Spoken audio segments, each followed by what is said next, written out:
For my next review, I must take on a legend. This game defined what an RPG was for generations to come. Can I really take on such a giant in the industry?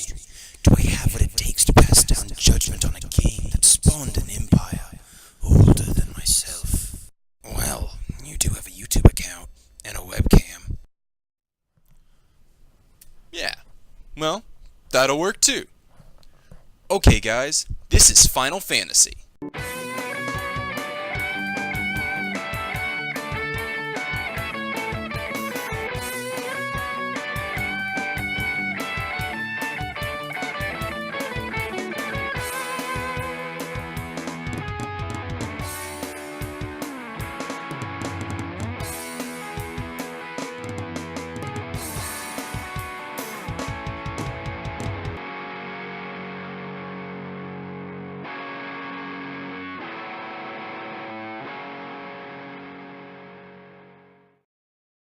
So the original story is simplistic to say the least. 4 heroes with no backstory, because Square was too busy going out of business to write one.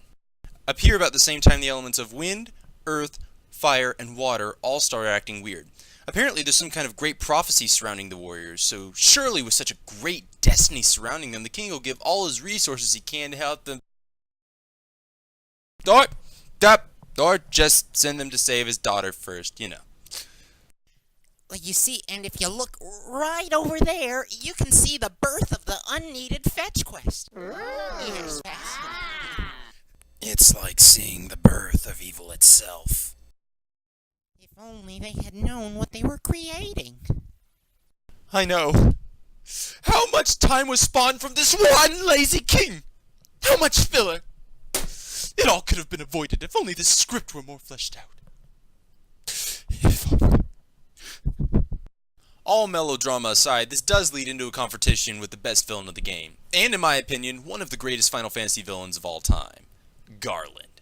Yeah, this guy, he's BA, and by BA, I mean bad attitude. Shut up, fool! Yeah, that cool. I will knock you down? What does that even mean? Is this kindergarten? Just can't understand. His coolness just goes over your head. If you say so.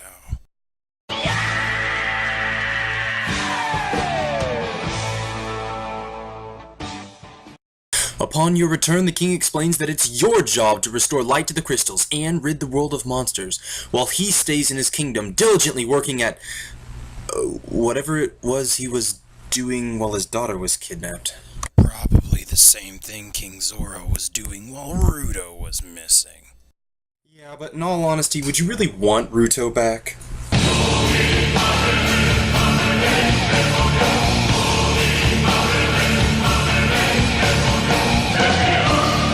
The rest of the story pretty much plays out the same. Go to a town, get an item, grind some experience, kill a boss. Go to a new town, get a new item, grind some more experience, kill a different boss.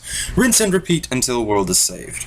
There are some changes and various side quests littering around the world, but as far as the plot is concerned, nothing really happens until the end of the game, which I don't want to get into yet because of spoilers. On a 25-year-old game, that's like saying talking about Darth Vader being Luke's father is a spoiler. Darth Vader is Luke's father? No. It's not true. That's impossible! Search your feelings, you know it to be true.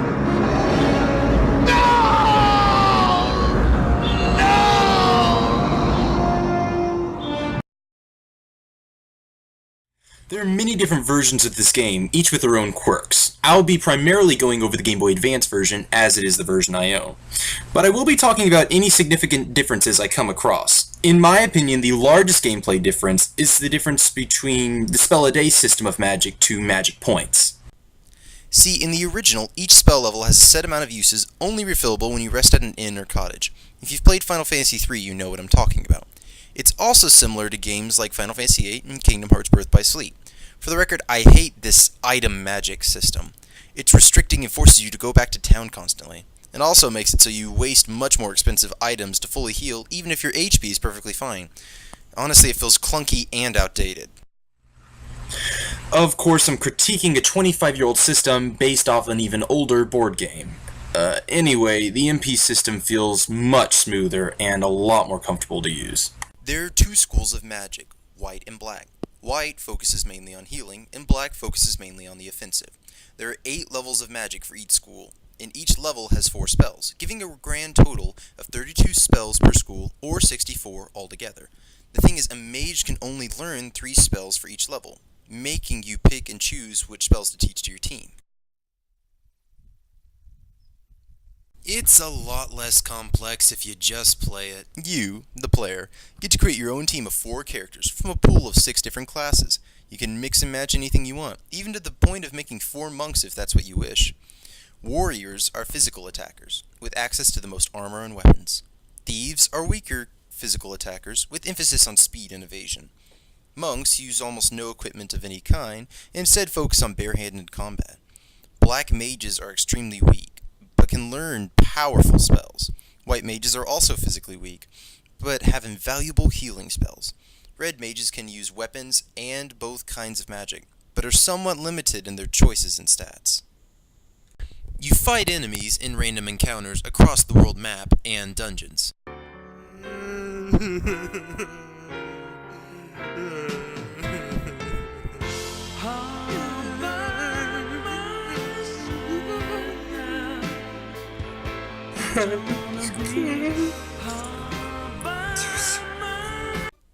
The fights are turn-based, meaning you both line up and form a strategy. Then it plays out based on speed. This form of combat was actually inspired by football, believe it or not. And as you defeat foes, you gain experience in the game's currency, gil. Experience allows you to level up, gain better stats, and gil lets you buy items, magic, and equipment. Between all the different enemies and their varying weaknesses, battles rarely get old, and when they do, you can simply run away.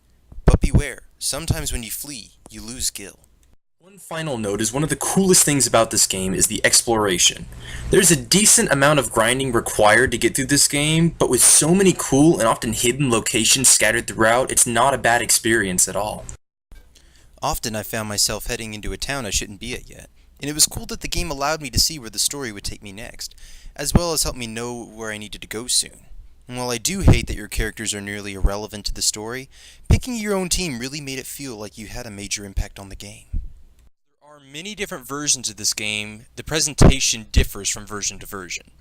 But I can say that with each republishing, this game is made more beautiful again. Every time it begins to look old, they slap on a new coat of paint and I fall in love with it all over again. Same story with the music too. Some of the original NES tracks are a bit grating, but as they've evolved, they've come to be some of my favorite tracks of all time. Here's an example of how the music has been redone. I'll give you 3 examples of the same song from the Nintendo Entertainment, Game Boy Advance, and PlayStation Portable eras respectively.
The magic effects are also very pretty, though I do feel the PSP shine the most.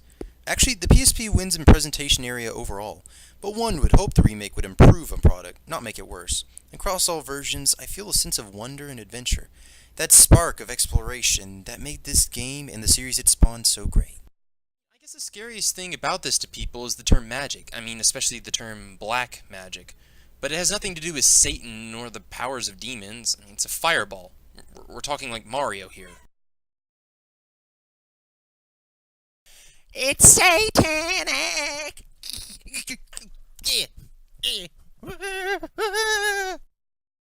Stop it. Stop it. He's Italian, not satanic. There's a difference.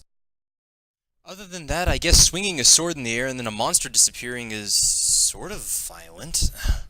Then there's a few off-color religious references, but for the most part, the game is very clean. As long as your kids know the difference between fantasy and reality, I'd say it's clear for all ages. Now, what to talk about next? I know. Why don't you go wandering into those trees over there? Sounds like a good idea.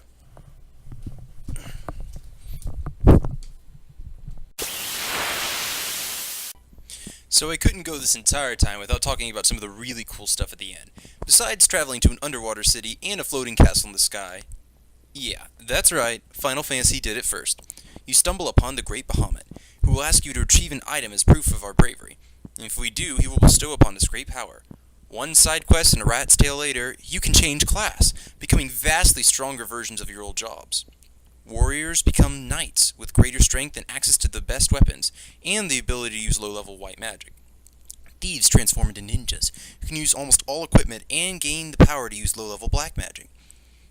Monks' training turns them into masters, giving them the ability to do pretty much the exact same thing as monks, only better. That's cool, I guess. Black mages become black wizards, with access to the most powerful spells, like Flare, that do more damage than any other type of attack. White mages master the healing arts in the form of white wizards, learning incredible healing magic and even some offensive spells.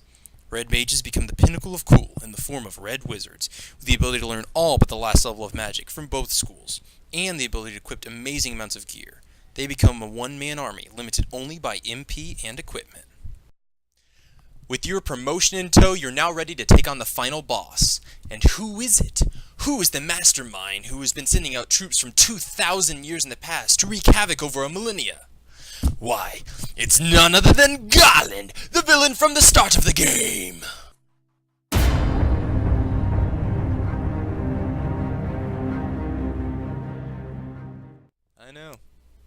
I know.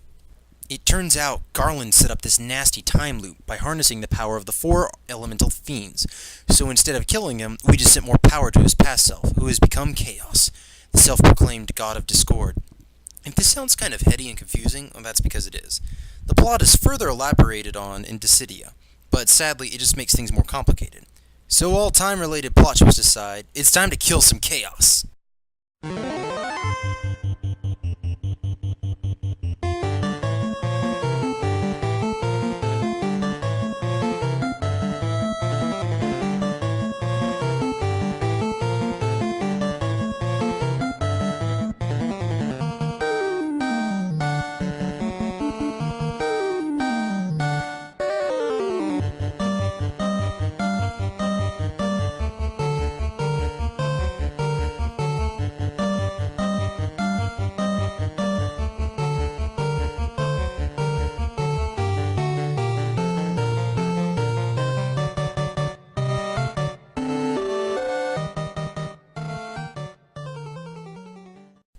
If you are any kind of RPG fan, you owe it to yourself to give this game a playthrough. I know it didn't start the RPG genre, but it sure as heck made it popular. This was the last hope of a dying company, their literal Final Fantasy. But it was so great that it saved them from the economic crisis, and started an amazing series that's still going to this day. Maybe it's just a fantasy, but it's changed a whole lot of lives, made an impact on the world, and me. Heck, the character of Dahlin was heavily inspired by Red Mage. So if you get the chance, see this game somewhere around, pick it up. Give it a try. Who knows? It just might inspire something great in you. Well, that's it for today, folks. I'm Dahlin Malna, and if you enjoyed this show, please like and subscribe. God bless.